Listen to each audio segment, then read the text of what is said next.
Johnny Mathis really, truly hated him more than anyone else in the world. Let me tell you the whole amazing story about this incredible singer's life. Johnny Mathis was born on September 30th, 1935, in a small town called Gilmer in Texas. But he didn't grow up there. His family moved to San Francisco, California, where he spent his childhood. Johnny was the fourth kid in a big family of 7 children, so you can imagine how busy and noisy his house must have been. His dad, whose name was Clem Mathis, noticed something really special about his son early on. He could tell that Johnny had an amazing gift for music, like he was born to sing, and you know what? His dad became his biggest fan and supporter ever. Clem even built a little stage right in their backyard, so Johnny could practice performing for their neighbors and friends. How cool is that? That early support and encouragement from his father helped build the foundation for what would become a super long and successful career, one that lasted more than 60 years. Johnny would eventually become known as one of the most successful singers of romantic love songs of all time. But here's the thing: Johnny's journey to becoming famous wasn't like winning the lottery overnight. It didn't happen in a snap. Instead, it was built slowly over time through his incredible talent, lots of hard work and practice, and never giving up even when things got tough. That's persistence, and Johnny had tons of it. When Johnny was going to San Francisco State College as a student, something surprising happened. He wasn't just good at singing, he was also an amazing athlete. Specifically, he was an exceptional high jumper, which means he could jump really, really high. He got so good at it that he even earned an invitation to try out for the U.S. Olympic trials. Can you imagine? He could have been an Olympic athlete, but fate, which is like destiny or how things are meant to be, had completely different plans for him. One night, while Johnny was singing at a local club, a really important executive from Columbia Records happened to hear him perform. This executive was so blown away by Johnny's voice that he signed him to the record label in 1956. This changed everything and steered Johnny away from athletics and sports, pushing him into a career in music that would soon capture the hearts of millions and millions of people all around the world. Johnny's early recordings were really special and different. They blended together elements of jazz music, pop music, and soul music, which set him apart from all the other singers of that time. He had his own unique sound that nobody else could copy. Then in 1957, something big happened. Johnny released 2 songs called Wonderful, Wonderful, and It's Not For Me to Say. These songs became instant classics, meaning everyone loved them right away, and they marked the beginning of his rise to incredible fame. His first album of romantic love songs, which was called Johnny's Greatest Hits, came out in 1958 and made history in a really cool way.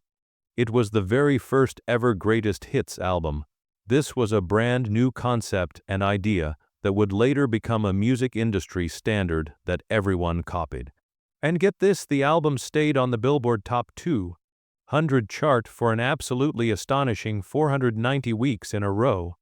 That's nearly 10 whole years without falling off the chart. This cemented his reputation as an absolute legend in the music world. From there, Johnny's signature style, which featured lush orchestration, that means lots of beautiful instruments playing together, and his warm, heartfelt vocals made him one of the most beloved and loved voices of the entire 20th century. Throughout the 1960s and 1970s, Johnny kept dominating the music charts with a string of hit after hit. Some of his most famous songs included Chances Are, The 12th of Never, Misty, A Certain Smile, and Gina. His collaborations and work with top producers and arrangers like Percy Faith and Nelson Riddle elevated his recordings and turned them into true works of art. Each song he sang carried a sense of elegance and intimacy, like he was singing directly to you in a personal way. His performances became synonymous with romance, which means when people thought of romantic music, they thought of Johnny Mathis. Whether he was performing on television variety shows that families watched together or in fancy concert halls, Johnny always projected grace and class. He became a household name across multiple generations, which means grandparents, parents, and kids all knew who he was. But Johnny's career extended way beyond just popular music on the radio. His versatility, which means his ability to do many different things, allowed him to record albums spanning all kinds of different genres and styles. He sang show tunes from Broadway musicals, Brazilian bossa nova music, jazz standards, Christmas music, and he even did collaborations with contemporary artists who were popular at the time. His Christmas albums in particular became staples of the holiday season, which means people played them every single year. They filled homes with warmth and nostalgia, that special feeling you get when you remember good times from the past. To this very day, his versions of songs like When a Child is Born, and It's Beginning to Look a Lot Like Christmas, remain perennial favorites that people love to listen to during the festive holiday season. In recognition of his extraordinary and amazing career, Johnny has received numerous accolades and honors. This includes Grammy nominations, the Grammy Lifetime Achievement Award, and induction into the Grammy Hall of Fame. He has sold over 350 million records worldwide. That's an absolutely huge number. This is a testament to his global appeal and enduring popularity that never faded. Beyond just awards and trophies, his influence has extended to countless other artists who credit him as an inspiration and someone they look up to. From pop singers to jazz performers, they all admire his technical mastery and emotional depth, his ability to really make you feel something when he sings. Offstage and away from the spotlight, Johnny is known for his humility, kindness, and quiet demeanor. Despite all his fame and success, he has remained grounded and down to earth. He values family, friendship, and integrity over being a big celebrity.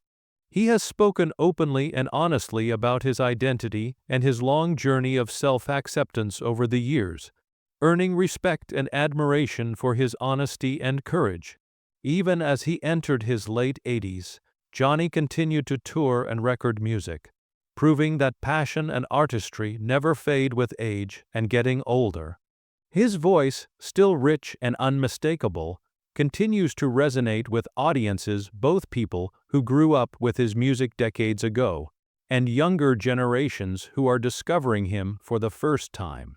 Johnny Mathis, a timeless icon whose velvety, smooth voice defined generations of romantic music, continued to enchant and mesmerize audiences well into the 21st century. Even as many of his contemporaries, other singers from his era, retired from the stage and stopped performing, Johnny remained devoted and committed to live performance. He carried his passion for music wherever his voice could be heard. Beginning in the year 2000, he consciously and deliberately slowed down his once demanding and busy schedule. He trimmed his calendar to about 50 to 60 concerts per year, which was a more manageable pace. But even this still amazed his fans, given his longevity and how long he'd been in the entertainment industry. What made Johnny truly stand out in an era that was increasingly dominated by digital tracks and backing tapes was his dedication to musical authenticity and keeping things real. Unlike most modern performers today, he continued to travel with his own full orchestra rather than just a smaller touring band. This ensured that every single note of his performance was delivered with the rich, live sound that had become his signature and trademark. Johnny's concerts were not just evenings of music, they were complete experiences filled with elegance, humor, and nostalgia. In his later years, he often shared the stage with comedians Gary Mule Deer and Brad Upton. Their witty and funny stand-up comedy routines served as delightful interludes or breaks between Johnny's musical sets. This blend of laughter and song gave his shows a warmth and intimacy that audiences absolutely adored. It was as if they were being welcomed into Johnny's living room for an evening of timeless entertainment, like visiting a friend. Fans traveled from all around the world to see him perform, drawn by the rare opportunity to hear a living legend in person. This was someone whose career stretched across 7 decades and whose artistry and talent never dimmed or faded, even with age. However, in March 2025, a heartfelt announcement marked the end of an era and made many people sad. On March 26, it was revealed and announced that Johnny would be retiring from touring in May 2025. He cited age and memory issues as the reasons, which is completely understandable. The news was met with both sadness and gratitude from fans who had followed his remarkable journey since way back in the 1950s. Always the consummate professional, which means always doing things the right way, Johnny promised to fulfill all of his remaining concert commitments. He was honoring his fans and colleagues with the same grace that had defined his entire life and career. True to his word and keeping his promise, he completed each show with tenderness and humility, transforming every performance into a poignant and touching farewell to his audience. Now, let me tell you about something really important and brave that Johnny did. In a revealing and deeply personal interview in 2017 with CBS News Sunday Morning, the legendary singer Johnny finally opened up about a subject that had lingered in whispers and speculation for decades: his sexuality. With the same grace and calm sincerity that have defined his music for more than half a century, Johnny confirmed publicly that he is gay. He spoke candidly and openly about how his upbringing and life experiences shaped his understanding of himself and who he was. "I come from San Francisco," he said warmly, reflecting on the open-minded environment of his hometown. "It's not unusual to be gay in San Francisco. I've had some girlfriends, some boyfriends, just like most people, but I never got married, for instance. I knew that I was gay." It was a rare moment of vulnerability from an artist who had always maintained a sense of mystery and quiet dignity throughout his long career. For many, many years, Johnny had chosen to keep his private life separate from his public persona and image. He focused instead on his timeless voice and chart-topping romantic ballads that had made him one of the most beloved singers of all time. When he finally decided to speak out and tell his truth, his words resonated with millions of fans. These were people who had grown up listening to songs like Chances Are and Misty, never realizing the personal struggles and challenges behind that silky smooth voice they loved so much. Johnny's decision to speak openly was not only a moment of personal truth for him, but also a powerful statement about authenticity, courage, and the long journey toward acceptance faced by many artists of his generation. You see, decades earlier, back in the 1950s and 1960s, being openly gay in the entertainment industry was almost unthinkable. It was something people just didn't talk about. Careers were often destroyed by mere rumors and people lost everything. Yet here was Johnny, one of the most enduring voices in American popular music, calmly and proudly embracing who he was in front of the whole world. That took real courage. Following the CBS News interview, Johnny continued to discuss his story with various media outlets, including U.S. Magazine and other prominent news sources. He reflected on how much the world had changed since he first entered show business way back in the 1950s. His honesty offered a glimpse into the private life of a man who had always seemed wrapped in mystery, revealing a human depth and realness that made fans admire him even more than before. In a culture that often demanded conformity, which means everyone acting the same way, Johnny's revelation stood as a testament to self-acceptance and quiet strength. It was a reminder that even the most polished and perfect-seeming stars carry their own personal journeys of discovery and truth.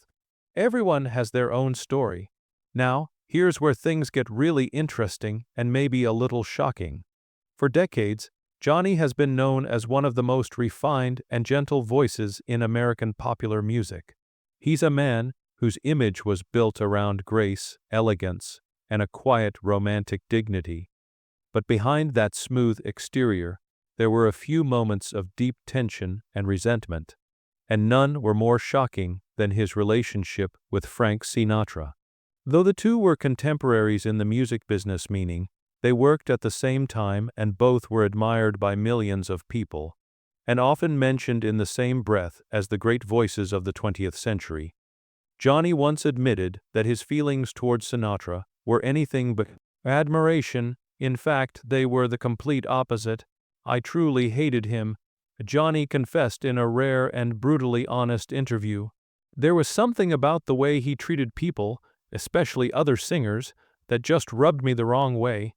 He thought he was untouchable, and maybe he was, but I never liked the arrogance that came with it. Let me give you some background so you understand this better. Frank Sinatra was already a towering figure and huge star in American entertainment when Johnny emerged in the mid-1950s. Sinatra's reputation preceded him, which means everyone knew about him before they even met him. He was known for his genius and incredible talent, but also for his fiery temper, his connections to the mob and organized crime, and his ability to make or break careers with a single phone call. He had that much power and influence. Johnny, on the other hand, represented something completely different. He represented youth, sweetness, and emotional purity. His ballads such as "Chances Are," "Misty," and "It's Not For Me to Say" reflected a kind of vulnerability and sensitivity that Sinatra's brash, streetwise image could never project. They were like complete opposites. He didn't like people who were too clean cut. Johnny recalled, remembering those times. He thought that kind of image was phony and fake, but I wasn't putting on an act. That was who I really was. I never drank alcohol, never smoked cigarettes, and I didn't hang out with the Rat Pack.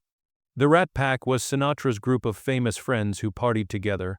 That bothered him for some reason. Their paths crossed often at award shows, on television specials, and in recording studios where they both worked. But Johnny never forgot the way Sinatra treated him the very first time they met. It left a lasting impression.